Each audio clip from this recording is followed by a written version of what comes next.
Hey there guys, welcome to my blind playthrough of Resident Evil 4 Remake, a game that originally when I saw the gameplay trailers I was kinda excited for it, but now that I played the demo, oh my god, my expectations have been set so low by the pitiful quality of the demo, and before anybody says that, oh, it's just a demo, it's not representative of the final product, it is, because it's directly taken from the final version of the game. That's what New Capcom said. Not to mention, Resident Evil Village's demos were exactly the same. The Village demo and the Castle demo were directly taken from the final version of the game. Not to mention, in the demo, you get the chapter system with Chapter 1 and the objectives. You would never get this in the other demos, like in Resident Evil 3 Remake, for instance, where it wasn't, I mean, it was technically representative of the final product because it was taken directly from the game, but of course, you know, they did change up like a cutscene at the end, but like, I mean, that doesn't really apply, but like, everything that you saw in the demo for Resident Evil 4 Remake is representative of the final version of the game, and this also applies to Resident Evil 2 Remake, Resident Evil 3 Remake, and Resident Evil Village. That's how these demos are, people. They're representative of the final version of the game. And they released this demo on March 10th. So they only had a couple of weeks left before the game would release. You'd think they would have gotten anything fixed in those weeks? If you think that, then you don't understand how game development works. But enough about that. I'm still very excited to actually play this game, because the chance to play a new Resident Evil game is always very rejuvenating for me. But also, we have the bonuses section. So, I believe the challenges in this game are gonna be the same PlayStation trophies, just like in Resident Evil Village, but I'm just curious to see if there's any new challenges not included in the trophies. There's 101 challenges, apparently. Okay, so some of these are, not part of the trophies. Perform a melee attack? Okay. Interesting that they make that a challenge.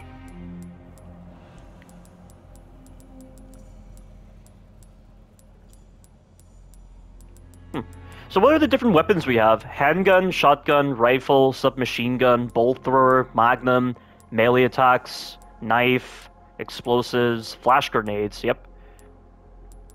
Okay, I can't see what this is. This is for the bosses, because obviously the right hand refers to Vertigo, the big cheese is Bitores Mendez, the harpoon hurler is Delago.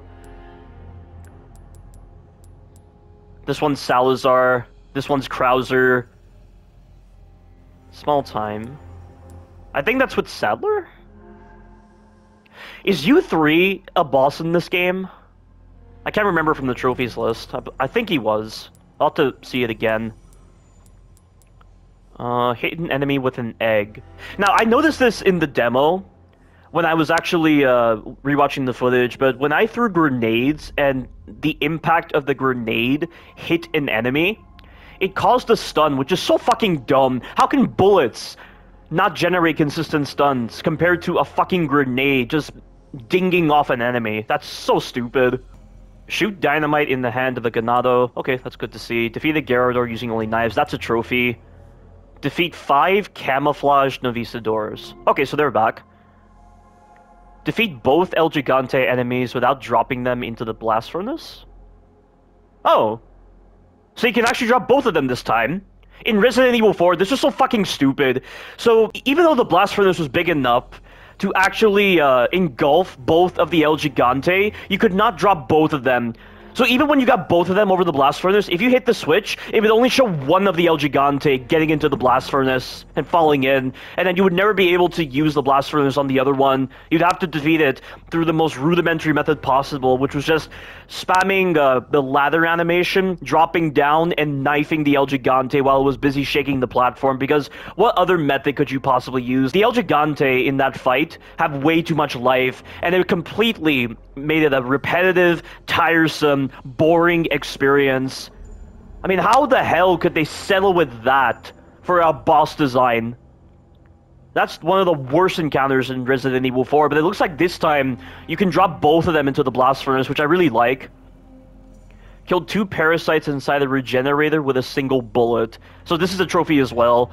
I'm not entirely sure how this is going to work. I assume maybe there's a parasite on the back of the regenerator, and maybe there's another parasite right on the front side of the regenerator, and they're lined up in such a way that you can hit them with the sniper rifle. Might be that.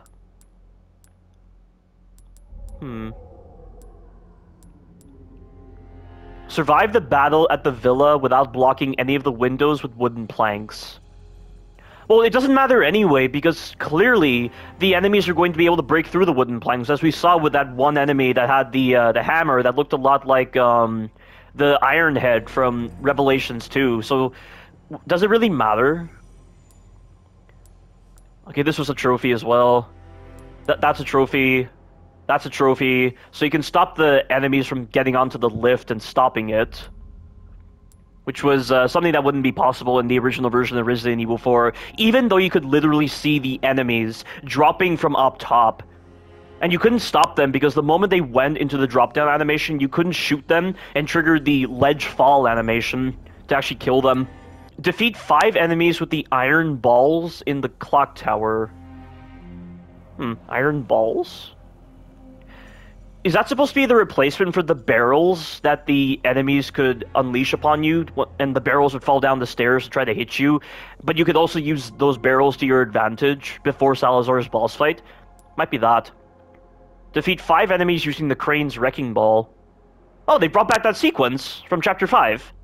Where, in Chapter 5 of Resident Evil 4, there was a sequence where you had to use a wrecking ball to break through a barricade, and you had to use the wrecking ball 3 times in order to get through.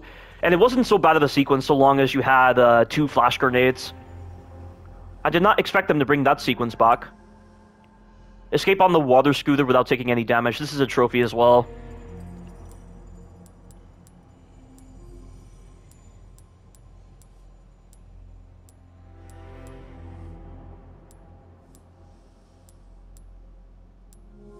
Now, I have heard that you have to unlock professional difficulty by beating hardcore difficulty.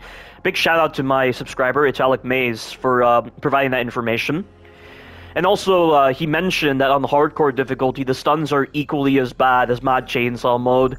So anyone who was saying that, oh, it's just a demo, oh, the demo's just broken compared to the final version of the game, what the fuck are you guys talking about?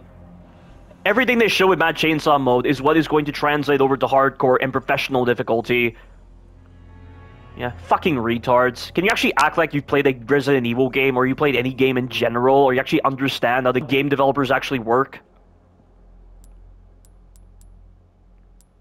This is all just rank.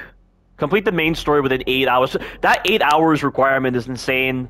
I did not think they would actually make a speedrun trophy with 8 hours. So if this game is going to have a lot of content, it's a double-edged sword, because on the one hand, you are getting a lot of content, but at the same time, the chances of there being more bad sequences is exceedingly high. But of course, the same can really be said with Resident Evil 2 Remake, Resident Evil 3 Remake, and Resident Evil Village, or Resident Evil 1 Remake, though, because they were pretty short games, but they still had a lot of bad sequences to them. But I feel like there might be even more, because the village fight on the demo was terrible for this remake. Complete the main story without using a recovery item. Very interesting how they say without using a recovery item, when in Resident Evil Village, the similar challenge to this was finish the game using only 4 or less recovery items. So I find it very strange that they changed it to now being without using a recovery item. I'll already be doing that when I do my no damage walkthrough of Resident Evil 4 Remake anyway. So it's good to see that they changed that. This I fucking hate! Complete the main story using only knives and handguns. So it means that they've designed the sequences to have very limited creativity to them to accommodate the limited weaponry you'll be using. Or what this could mean is that they completely misunderstand their own designs, and they're saying that despite the fact that this game is designed with all the weapons in mind to actually promote creative play and to actually promote the developers to do more work with their game, they're still so delusional as to think that their game is befitting for this kind of minimalist restriction.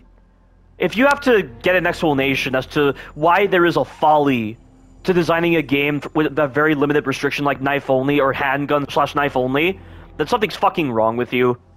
Of course, if you're talking about in the context of Dead Space is different because I feel like even with plasma cutter only, Dead Space 2 and Dead Space Remake could be very fun. And I did a plasma cutter only run of hard difficulty on Dead Space Remake, and I wasn't caring about my health. I was upgrading. I upgraded my plasma cutter to its max.